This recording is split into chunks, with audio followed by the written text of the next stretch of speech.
যারে তুমি বিশ্বাস কইরা। ইউটিউব, ফেসবুক, টিকটক সব জায়গায় ছড়িয়ে পড়েছে একটি ভিডিও। অনেকে বলছে যে ডলফিন নাকি মেয়েটাকে পানির নিচে নিয়ে গিলে খেয়েছে। এটা কি সত্যি নাকি শুধুই ভাইরাল হওয়ার মন মানসিকতা? আজ আমরা জানবো এই ঘটনার আসল সত্য। জেসিকার হাতে কামড় দেয় আর নিয়ে যায় পানির নিচে। মুহূর্তেই রক্ত ছড়িয়ে পড়ে। মানুষগুলো অবাক হয়ে তাকিয়ে থাকে, ভাবে কি হচ্ছে সেখানে। দুজনেই অদৃশ্য। মুহূর্তেই ভাইরাল হয়ে যায় ভিডিও।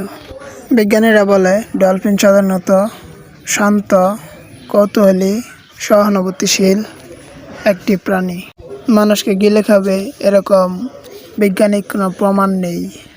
ডিজিটাল যুগে ভাইরাল কন্টেন্ট তৈরি করা এক ধরনের নেশা, তাই এগুলো থেকে বিরত থাকুন। এই পুরোটা একটা ফেক ভিডিও। ধন্যবাদ।